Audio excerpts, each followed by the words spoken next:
배송 관련된 뭐 쓱인가요? SS. 쓱도 있고 뭐 저렴하게 건축비를 들여서 좀 높은 수익을 얻기 위해서 가장 좋을 만한 곳이 창고였던 거예요.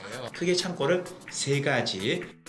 비용을 줄이시려고 하다 보니까 네. 딴 자재, 가연성 소재들을 좀 많이 사용하시는 경우가 많아요. 타인의 재산, 화재가 나서 손실됐을 때 배상을 또 해줘야 되는 그런 분들에게 하나의 꿀팁을 알려드릴게요. 그거는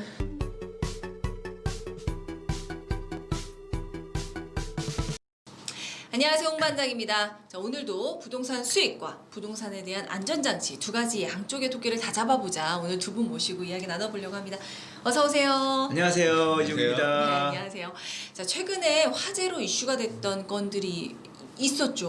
많죠. 그래서 네. 워낙 건조하기도 하지만 그런 거 아니더라도 이렇게 경기도 인근에 물류창고에 화재가 나서 엄청나게 큰 배상액이 나왔다. 그리고 굉장히 마음 아픈 이런 인명피해가 있었던 케이스들이 있었어요. 이거 아세요?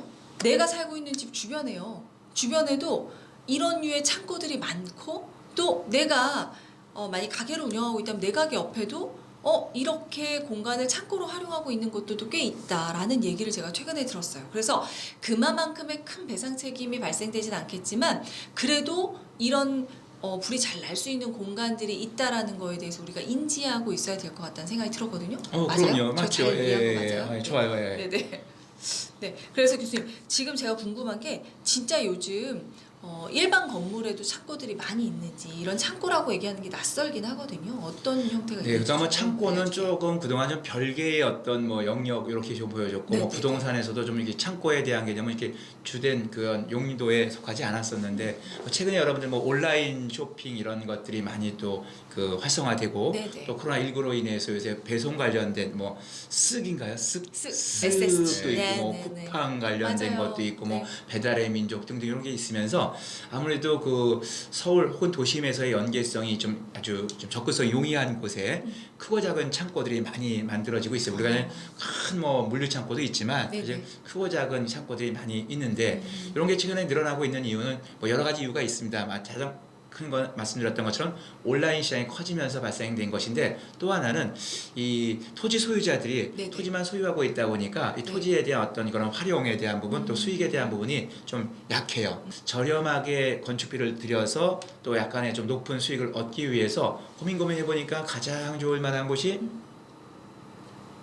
창고였던 거예요. 그런 예. 거예요. 네. 그래서 그런 창고에 대한 것들을 보통 이렇게 이제 인허가를 받습니다. 예컨대 이런 창고에 대한 지금 예컨대 뭐 이렇게 빈 부지에 뭐 관리 지역 같은데 빈 토지에다가 뭐 농업용 창고와 관련된 것들을 하는 경우도 있겠고요. 두 번째는 뭐 일반 창고 물품 보관하고 있는 것들입니다. 이런 것들 이제 물품만 보관하고 있는 것들은 뭐 정화조라든지 혹은 또 오폐수 시설이 설치할 필요가 없어요. 그래서 아주 가볍게 설치할 수 있어요. 그 네모 반듯한 창고 그냥 이렇게 갖다 놓으면 그렇죠. 되는 거예요? 다시 얘기하면 어떤 기반에 해당되는 예컨대 뭐 오폐수 처리 시설 같은 거, 정화조 같은 것들을 해야 되는데 이런 것들을 하지 않아도 되니까 훨씬 더 건축비에 대한 부분이 절감될 수가 있겠죠. 그리고 세 번째 보통 이제 그 근린 생활에서 우리 국도병 같은 데 가다 보면 옛날에 보면 이렇게 뭐 가든이라고 써 있기도 하고 뭐 이렇게 좀 가건물식으로 전놓은 것들 있지 않습니까?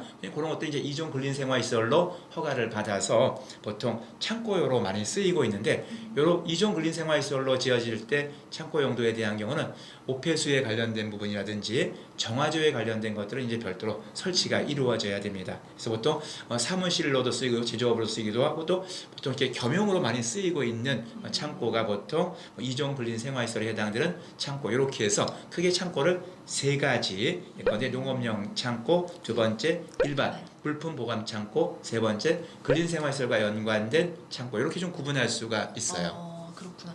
창고가 이렇게 다양한 형태로 있는지 몰랐어요. 그리고 저는 일반 근린생활시설에서도 창고로 본다. 재고자산이 쌓여있으면 창고인가? 뭐 이런 생각이 지금 들었는데 그렇게 용도를 아예 그렇게 쓰는 경우들도 많이 있겠구나라는 생각이 들었네요. 네, 좀 그렇게 사용하고 있어. 호정에서 많이 사용하고 있다고 보시면 될 것 같아요. 네.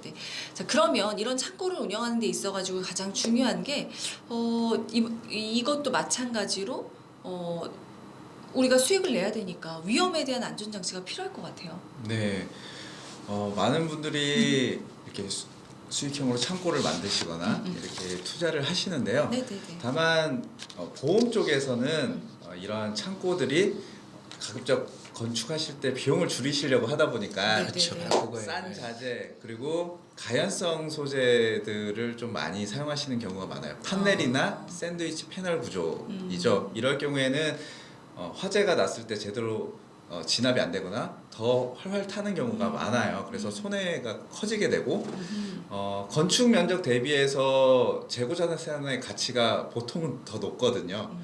그런데 그런 것들이 전손이 되다 보니까 보험회사 입장에서는 일단 창고라고 하면은 인수를 해야 되나 말아야 되나 선입감이 강하게 있군요. 되게 아. 고민을 많이 하는 요일 중에 하나예요. 근데 거기에 제가 조금 제가 이제 부동산적인 네. 입장에서 또 수익적인 측면에서 조금 제가 외람되게 한 말씀 드리면 창고에 관련된 그 임대료를 많이 내시면 네.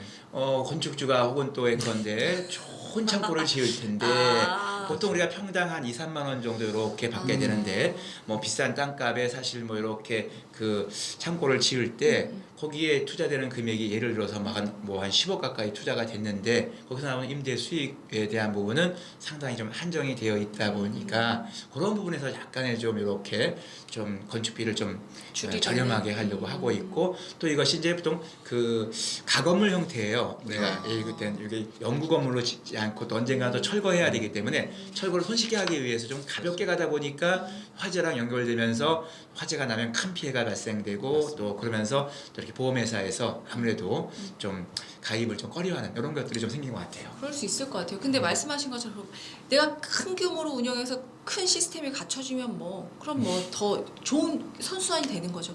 그렇지 않으니까. 근데 그렇지 않은데 그러면 그래도 이렇게 보험이나 안전장치를 통해서 비용을 좀 내더라도 큰 위험을 막을 수 있는 이런 방법은 없을까요? 조금 어필을 할 필요가 있어요. 나는 이렇게 안전장치가 되어 있다. 그런 걸로 따지면은 일단 보관품에 대해서 위험도가 적은 것을 일단은 선호하실 필요가 있어요. 네네. 네, 가연성 소재의 보관품은 일단은 인수거절이 될 수 있으니 그런 것도 소유자분께서는 감안하시고 진행을 하시고요. 그리고 소방서가 근처이거나 아니면은 소방도로가 충분히 있고 주변에 위험 요소가 없는 것들도 관심 대상이 되니까요. 그런 부분도 충분히 고려를 하셔서 우리 창고에는 스프링클러도 있고 CCTV도 있어서 이러한 안전 대책에 대해서 충분히 하고 있으니 좀 인수를 할 때 고려를 해달라고 적극적으로 어필을 한다면 심사자들이 어느 정도 고려를 해서 심사를 들어가겠죠. 좋은 팁을 알려주셨어요. 어쨌든 우리는 소방서도 가까워요. 불 나오면 빨리 와서 빨리 손해액을 줄일 수 있어요. 이런 걸 어필하면 화재 손해액에 대해서 가입을 할 때 단순히 무조건 거절이 아니라 이렇게 내고를 해볼 수 있다는 팁을 알려주셨어요.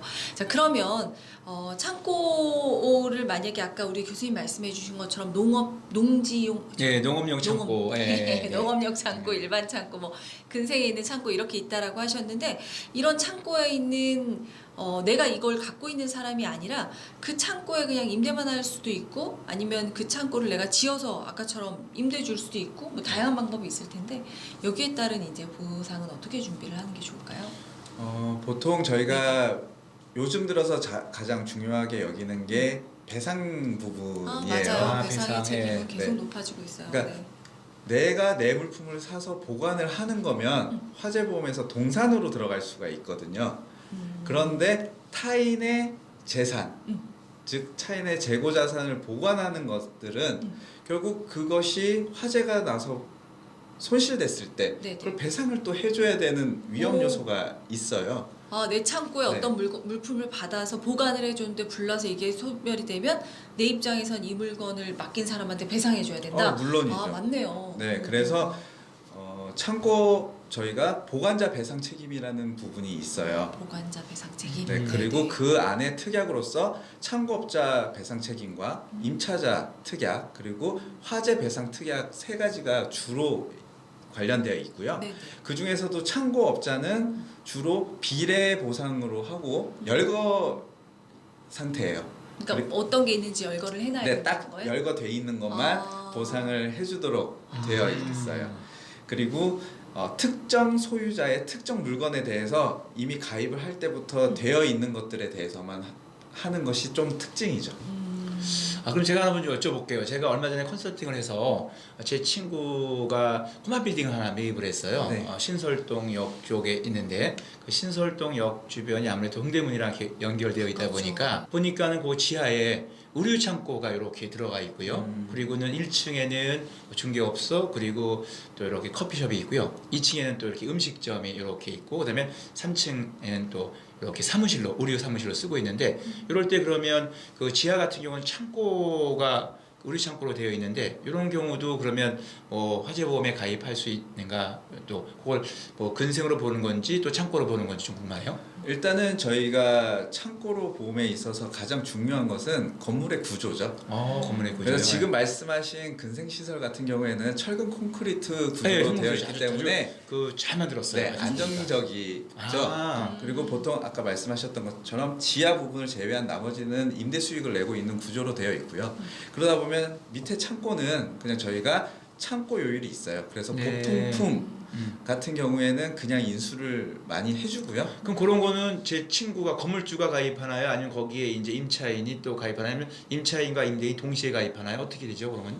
그러니까 임차인 같은 경우에는 자기의 재산이고 동산이잖아요. 네. 그런 부분은 임차인이 내 재산을 지키기 위해서 화재보험 겸 그 안에 동산이라고 해서 가입을 하는 거고요. 네. 또 임대인 측면에서는 건물주죠. 건물주는 건물 전체에서 지하 층수에 대해서만 창고 요율을 적용을 해서 이제 가입을 하시면 돼요. 그래서 그래요. 근생 시설과 같이 철근 콘크리트 구조인 것들은 안에 위험한 요소의 보건뿐만 아니면 크게 문제 없이 가입은 하실 수 있어요. 꼭 그런 거 꼬마 빌딩을 매입하는 어떤 그런 건물주에게 이렇게 이런 것들 활용에 따라서 꼭 화재보험에 가입하도록 저도 종합적으로 컨설팅하는 것이 훨씬 좋겠네요. 네, 맞습니다. 자, 오늘 우리가 창고에 대해서, 창고라는 게 좀 낯선 단어일 수도 있는데 부동산에 있어서는 창고도 굉장히 좋은 투자처가 될 수도 있고 지금 코로나 때문에 일반 건물에도 창고로 쓰이고 있는 공간들이 많이 있기 때문에 여기에 해당되는 화재보험과 그다음 배상 책임에 대해서 알아봤습니다. 마지막으로 팀장님, 우리 들으시는 분들이 쏠쏠하게 쓸 수 있는 팁 뭐 이런 거 없을까요? 창고 관련해서 하나 갑자기 생각나는 게 있는데요. 갑자기. 네. 죄송합니다. 네. 네, 굳이 창고라고 하긴 그렇고요. 네. 오히려 약국이라든가 뭐 소매점 이런 네. 분들 편의점 같은 경우에 재고 자산이 많으신 분들이 많아요. 맞네요. 그러면 제가 아까 말씀드렸다시피 나는 이것이 창고기 때문에 가입이 안 되지 않나? 라고 생각하실 수도 있어요. 맞네요. 그런데 그런 것은 저희가 약국이면 약국에 대한 요율을 적용하는 보험이 따로 있고요. 다만 문제는 약국 같은 경우에는 보통 한 30평 정도 규모라면 한 5억에서 10억 정도의 재고 자산을 갖고 계세요. 약이 비싸서. 약이 비싸서요. 그렇죠. 네. 비싸죠. 예. 그런데 화재보험, 손해보험 회사에서는 거의 1억 정도 혹은 평당 100만 원 혹은 150만 원 정도로 해서 인수를 금액을 많이 낮춰놨죠. 재고 자산에 대해서, 동산에 대해서. 네, 그래서 그렇구나. 이분은 내 건물이 타는 것보다 재고 자산이 타는 게 더 두려우신 분들이 있어요. 그럴 수 있네요. 그렇겠네요. 네, 그런 분들에게 하나의 꿀팁을 알려드릴게요. 그거는 여러 회사에 건물과 재고 자산을 나눠서 가입을 하시는 거예요.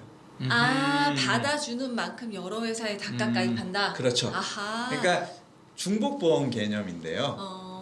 왜냐면 1억밖에 안 되니까 그런 것들을 타 회사에다가도 1억이라고 하면 5개 회사라고 하면 5억 정도겠죠. 다만 꼭 확인하셔야 될 거는 네. 이런 화재보험에서 중복보험은 고의 또는 중과실로 인해서 속였을 경우 나 다른 보험회사에 가입했다라는 걸 안 알렸을 경우에는 무효 처리될 수 있어요. 그렇군요. 네, 그렇기 때문에 다른 회사에 가입하실 때는 나는 다른 회사에 이 정도 규모를 가입하고 있다라고 반드시 고지를 하셔야 되고요. 또 하나 중요한 거는 건물 부분은 초과 보험이 될 수 있기 때문에 5가지에 들면 재고 자산과 건물에 대한 적절한 비율까지 맞추셔야 되기 때문에 쉬운 건 아니에요. 그러네요. 네. 그러니까 10억짜리가 15억 가입했다고 15억 보상해 주는 거 아니니까 건물도 잘 나눠가지고 가입을 해야 되겠네요. 그렇죠. 여튼 그럼에도 불구하고 안 돼라는 게 아니라 할 수 있는 방법을 알려주셔서 네, 어쨌든 가입하실 때는 여러 보험회사랑 같이 상의해서 여러 보험회사를 알려주시면 도움이 될 것 같다는 생각이 듭니다. 그러니까 안 된다고 해서 불안해하지 마시고요. 아하. 방법을 찾아보면 그 틈에서 할 수는 있다는 거죠. 내가 너무나도 재고 자산이 많은데 너무 부족하게 보험을 든 것 같다는 고 해서 불안해하시는 분들은 한번 고려해 볼 만은 하다는 거죠. 잠깐 저도 한 말씀 드리면서 네네. 마지막 멘트요.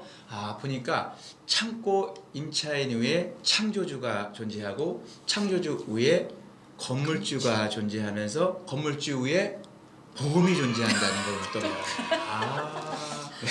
오늘 너무너무 제가 많이 정말, 배운 것 같아요. 네, 정말 마지막 많이 마무리하시죠. 배웠습니다. 네네. 오늘도 많이 배우셨죠? 우리 다음에 또 이렇게 재밌는 콜라보로 또 찾아뵙겠습니다. 수고하셨습니다. 네, 고맙습니다.